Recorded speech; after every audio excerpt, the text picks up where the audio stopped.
निम्रा हमजा को बताती है कि अरमीन ने अलीजा को सीढ़ियों से नीचे धक्का दिया था। तभी पुलिस हमजा के घर पहुंचती है और सिकंदर को हिरासत में लेने लगती है। उसी वक्त सिकंदर हमजा से कहता है कि अलीजा अनुषा की बहन है। यह सुनकर हमजा चौंक जाता है। वह अलीजा से सवाल करता है, क्या यह सच है? अलीजा की आंखों से आंसू बहने लगते हैं। तभी सिकंदर मौके का फायदा उठाते हुए कहता है, हमजा, अलीजा तुमसे प्यार नहीं करती, उसने बदला लेने के लिए तुम्हें इस्तेमाल किया है। हमजा टूटे दिल से अलीजा से कहता है, तुमने मेरे साथ बहुत गलत किया। अलीजा कुछ कहे बिना घर छोड़कर चली जाती है। पुलिस सिकंदर को पकड़कर ले जाती है। यह सब देखकर फरीद साहब को दिल का दौरा पड़ जाता है। हमजा उन्हें तुरंत अस्पताल ले जाता है। डॉक्टर उन्हें फौरन इमरजेंसी वार्ड में ले जाते हैं। इसी दौरान निम्रा का फोन आता है। अलीजा घर में कहीं नहीं मिल रही और पुलिस अरमीन को दोबारा गिरफ्तार करने आई है। हमजा और ज्यादा परेशान हो जाता है। उसी समय डॉक्टर बताते हैं कि फरीद साहब की हालत बेहद नाजुक है। हमजा घर जाकर अलीजा को तलाश करता है मगर वह कहीं नहीं मिलती। उसका फोन भी बंद होता है। उसे डर सताने लगता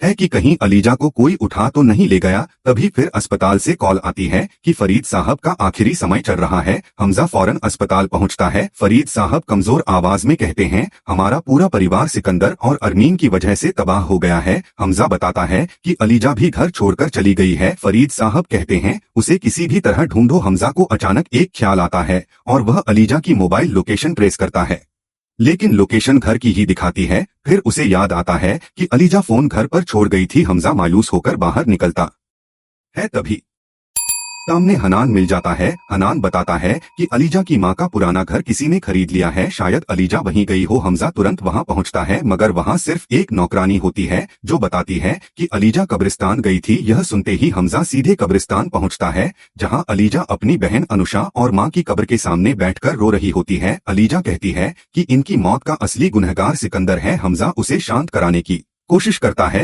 तभी अलीजा अचानक बेहोश हो जाती है। हमजा उसे फौरन अस्पताल ले जाता है। डॉक्टर उसे टेस्टिंग रूम में ले जाते हैं। बाहर हनान फरीहा के साथ मौजूद होता है। हमजा पूछता है, फरीहा को क्या हुआ? हनान बताता है कि फरीहा मां बनने वाली है। हमजा उसे मुबारक देता है और फिर फरीद साहब के पास जाता है। फरीद साहब पूछते हैं, क्या अलीजा मिल गई? हमजा जवाब देता है, हाँ मिल गई। तभी डॉक्टर आता है और कहता है, आप फरीद साहब को घर ले जा सकते हैं और अलीजा के कमरे में आइए, आपको एक अच्छी खबर देनी है। हमजा अलीजा के कमरे में पहुंचता है। अलीजा बताती है कि वह फिर से प्रेग्नेंट है। हमजा खुशी से उसे गले लगा लेता है और कहता है, तुमने मुझे जिंदगी की सबसे बड़ी खुशी दी है। हमजा अलीजा और फरीद साहब को घर ले आता है। सामने दयम निम्रा से माफी मांग रहा होता है। अलीजा कहती है, निम्रा दयम को माफ कर दो। निम्रा दयम को माफ कर देती है। तभी पुलिस स्टेशन से कॉल आती है कि सिकंदर ने जेल में खुदकुशी कर ली है और अरमीन पागल हो गई है। यह सुनकर अलीजा खुश हो जाती है कि दोनों को उनके गुनाहों की सजा मिल गई। कुछ समय बाद अचानक अलीजा की तबीयत बिगड़ जाती है।